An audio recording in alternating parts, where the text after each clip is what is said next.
Welcome. My name is Susie West. I'm the CEO at Shared Services Link, and today I have with me Bruce Hanovan, founder and president at Direct Commerce, and Billy Williams, Chief Technology Officer at Direct Commerce. Hello, gentlemen. Hi, Susie. Great to talk to you again, Susie. Great to have you back with me for this interview. So today we're going to be looking at Chapter 3 within this series of conversations where I am talking to Bruce and Billy about rolling out accounts payable automation for their customers. And today we're looking at the Univar Corporation story. So maybe I can start with you, Bruce. It sounds like the 10 billion chemical organization has done a number of things absolutely by the book. Bruce, could you give us an overview of their story?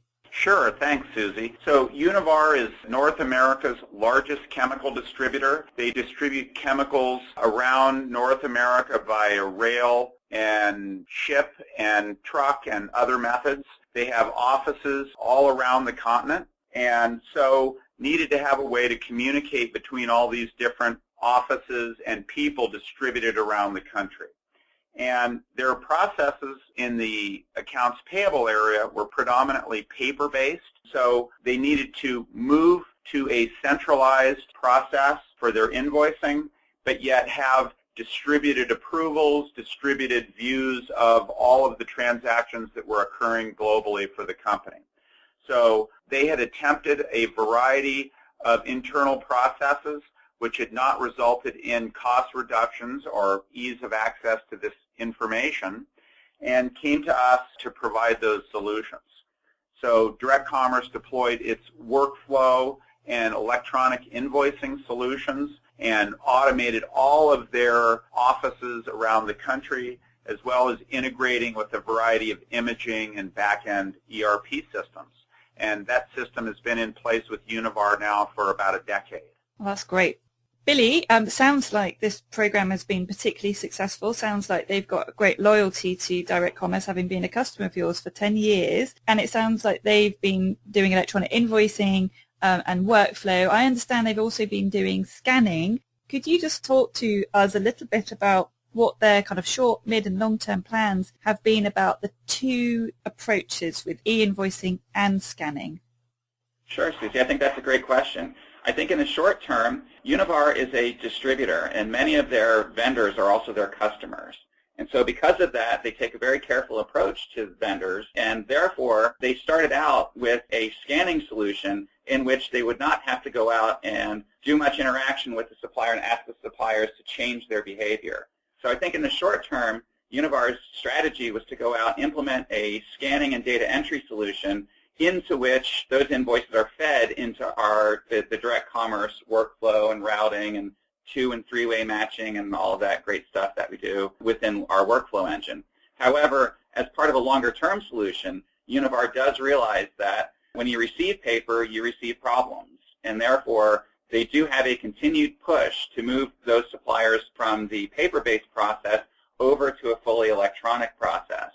And in fact, many of Univar's key suppliers are already on the electronic process, and so we're getting quite a decent volume of electronic invoices. But the nice thing is that we bring together both the scanned images as well as the electronic images and make it seamless to all of the Univar users so that at the end of the day, as Bruce mentioned, everybody within all the different Univar locations are able to process and work with these invoices regardless of their source. So, Bruce, you were touching on a couple of the benefits earlier about visibility of information. What would you say are the primary benefits for the suppliers and the buyer, i.e. Univar, as far as an approach like this is concerned? I think in this case, there's a number of benefits. The primary benefits are availability of information for various users across the organization. In the workflow tool, there are different roles, and different roles have access to different sets of information. Someone managing the entire system can look at the statistics.